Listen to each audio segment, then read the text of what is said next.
Hey there everybody, Robert Taylor with Wonderscape Creations, continuing on with another video for our Narrative Pro tutorial series, specifically going into quests.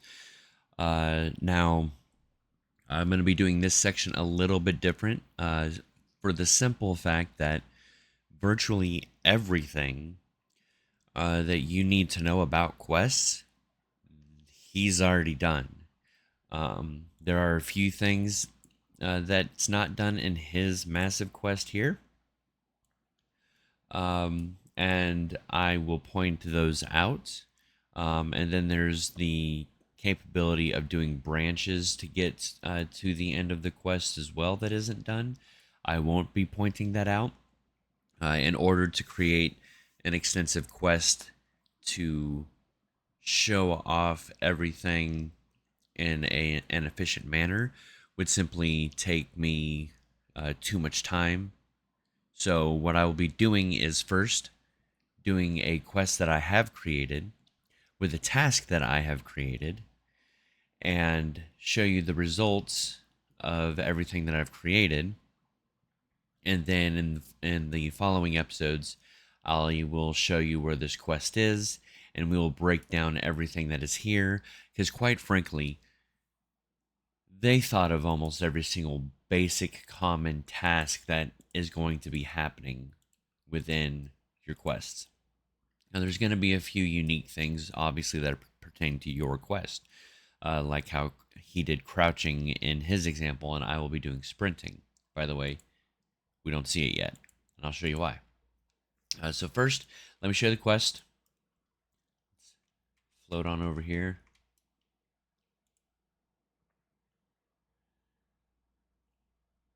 Give it a moment.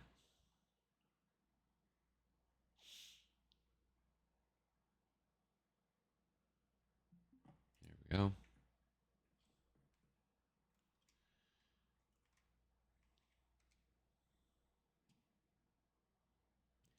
So I have here, do you have a quest? Ignore these.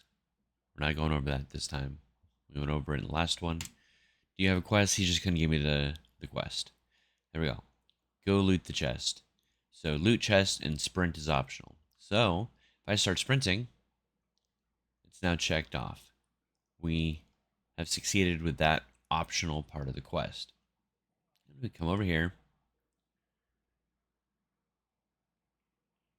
loot the chest, hit X, task quest has been succeeded. We are done.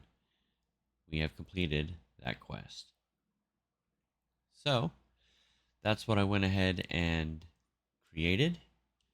If we come over here to my test quest, it's literally all I did here was gave it a name, a description, and created these two quest tasks to be done within this branch, and then I succeeded it.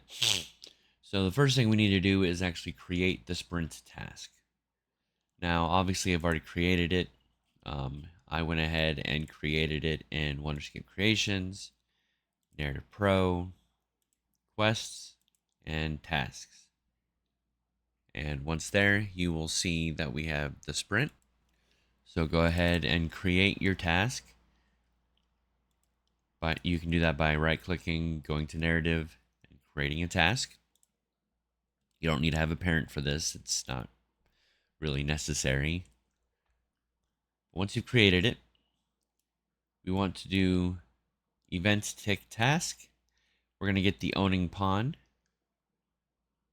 cast to narrative player character, and we're doing that instead of just character so we can get narrative character movement and find out if they're sprinting. And if they are, complete task. That's it.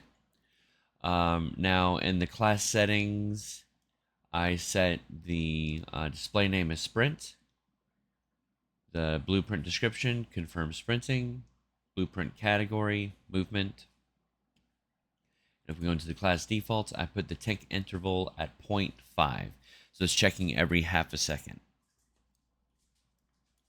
Now, if we come in here to my quest, if I were to go and look for a task, I put it in movement, it's not showing up. I just see move. Nor am I seeing uncategorized tasks. So we need to set that up. Luckily, I already know how to do that. It was briefly explained, but not fully understood for a lot of new people, I understand, um, on how to find those. So what you need to do is go to the project settings, scroll all the way down to narrative quests editor, and then you need to come to the quest task search paths. And I just left this one here just in case, but I hit the plus sign to create my own. Now I've already confirmed that this worked, so I already had it made. Essentially what you want to do is we come up here and we go to content drawer. We need to get the path that goes from Wonderscape Creations, Narrative Pro, Quests, Tasks, which is what I did here. You start off with game, and then I went with the slash Wonderscape create underscore Wonderscape Creations slash Narrative Pro slash Quest slash Tasks. And that's all you need to do. Now, if I come over here, I pull out, go to movement, there's sprint right there. So that is how that works. Now, obviously, in order to utilize providing a quest, you can just do what I did. There is, within dialogue, already provided for us, a begin quest function. At which point, you assign the quest. If you want them to start from a specific node, you can. When do they get it? Party event policy, events and conditions. So if you want some conditions, great. But literally all I did was give them the quest. I didn't want to go too deep into detail on that specifically. Now, back in the project settings, you'll notice what we have here. The default quest class. Obviously, we can create our own parent, just like we did with dialogue. Same with quest branches and quest states. That way, if our game has a bunch of uniqueness to it, we can cover that. So I would encourage you, especially if you're fresh and starting with a new project, I would encourage you to creating your own masters of all of these and placing them here. That way, everything's good to go, and you don't have to go through a bunch of mess down the road. Lastly, the graph style. I didn't go over this in dialogue, but it's important to note.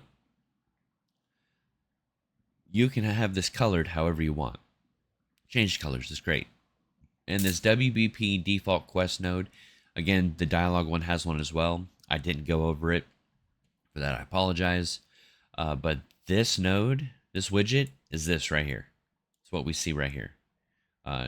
Obviously, particularly in quests, it's these ones right here. But now you understand what this widget is for. So you can replace it with your own so that you can make this widget look however you want.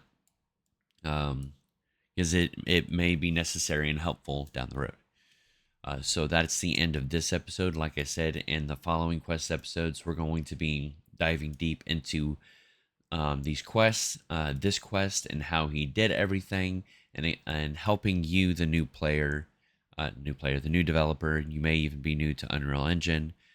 Understand how the quest system works, because it's very light, it's very easy, and it's very fantastic.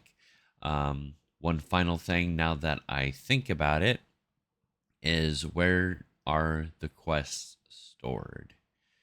If I am correct, let's go in here, because this isn't even something that I've 100% looked at. Here, game mode, I do believe it is in the controller. Yeah, Tails components right here in the controller. So everything that's been completed. So if you're wanting the controller to do a few other things with the quests, here we have quest failed, quest started, quest succeeded, quest forgotten, quest restarted. So there's plenty to go on through here if you're wanting to add on to the functionality within the controller. So again, thank you guys so much for watching, and I will see you in the next episode.